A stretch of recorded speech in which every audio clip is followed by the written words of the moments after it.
Courier সার্ভিসের উদ্দেশ্যে আমার কিছু বলার আছে, যেগুলো ডোমেস্টিক কুরিয়ার আছে। ডোমেস্টিক কুরিয়ার সার্ভিসের উদ্দেশ্যে আমার কিছু বলার আছে।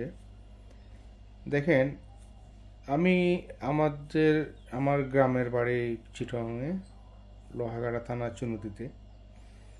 আমি বেশ কুরিয়ার অর্ডার দিয়ে থাকি অনলাইনে।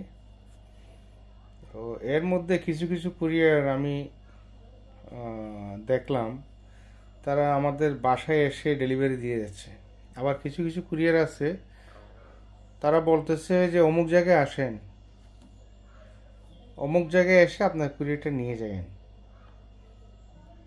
তারপরে বিভিন্ন ধরনের লোকেশন দিয়ে কুরিয়ারগুলো পিক আপ করার জন্য বলতেছেন। কেন আপনারা হোম ডেলিভারির জন্য টাকা নিচ্ছেন না কোম্পানি থেকে? অথবা আমার কাছ থেকে টাকা কাটা হয় না হোম ডেলিভারির জন্য? আমি যখন ঢাকার ভিতরে অর্ডার দিতাম, আমার কুরিয়ার ডেলিভারি চার্জ ছিল মাত্র 20 থেকে 50 টাকা। আর আমি যখন চিটাগাংয়ে ডেলিভারির জন্য অর্ডার করছি, আমার ডেলিভারি চার্জ হয়ে গেলে 110 টাকা বা তার চেয়ে বেশি। তো আপনারা কেন আমাকে আমার বাসায় ডেলিভারি করবেন না?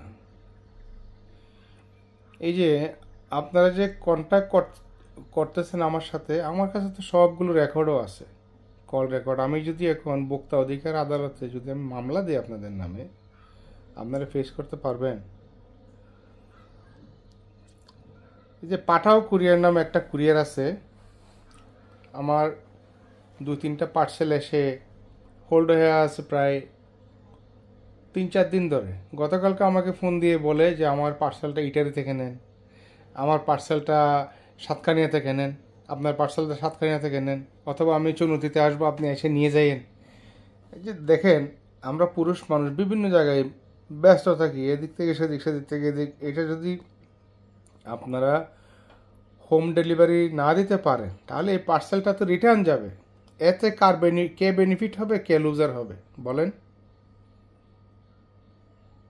আমি যারা অনলাইন শপিংয়ে বিজনেস করতেছেন তাদের উদ্দেশ্য বলবো যে আপনারা হোম ডেলিভারির ক্ষেত্রে যে কুরিয়ারগুলোর সাথে কন্ট্যাক্ট করবেন, সেই কন্ট্যাক্টের মধ্যে দেখেন যে তারা কমিটমেন্ট রক্ষা করতেছে কিনা। যদি কমিটমেন্ট রক্ষা করতে না পারে, বাদ দিয়ে দেন।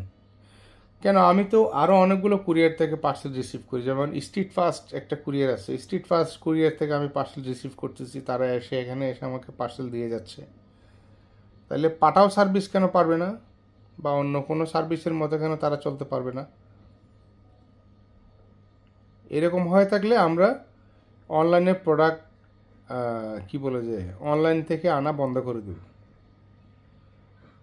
আমি 110 টাকা কুরিয়ার চার্জ দিচ্ছি। আমি 110 টাকা যদি আমি আমার একটা বাইকের পিছে খরচ করি, আমি সেই চিটাগাং শপিং কমপ্লেক্সে গিয়ে সুন্দর করে আরামসে ঘুরে দেখে 3টা প্রোডাক্ট দেখে 10টা প্রোডাক্ট দেখে আমি আমার প্রোডাক্ট আমি ক্রয় করতে পারবো। কেন আপনাদেরকে অনলাইনে অর্ডার দেব? সুতরাং যারা অনলাইনে বিজনেস করতেছেন, আমি তাদেরকে বলবো এই পাঠাও সার্ভিস অফ করে দেন। পাঠাও সার্ভিস জিজ্ঞেস করেন কেন তারা এই জিনিসটা করছে।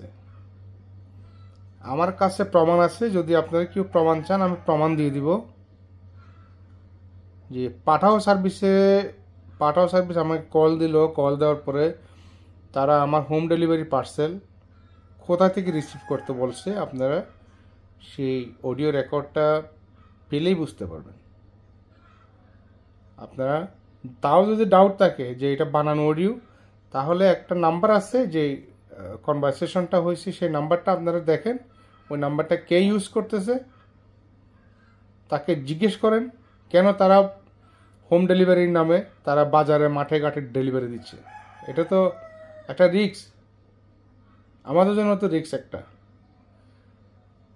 আপনাদের ওই লোক যখন কল দিচ্ছে, এটা কি পাঠাও নাম্বার আসতেছে, শো করতেছে না তো পাঠাও থেকে কল দিছে, একটা পার্সেল আসছে বলে আমাকে অমুক জায়গায় নিয়ে যায়, আমাকে যদি ওরা শেষ করে দেয়, নাই করে দেয়, দায়িত্বটা কে নিবে? সুতরাং এই জিনিসটার জন্য আমি কর্তৃপক্ষের দৃষ্টি আকর্ষণ করছি।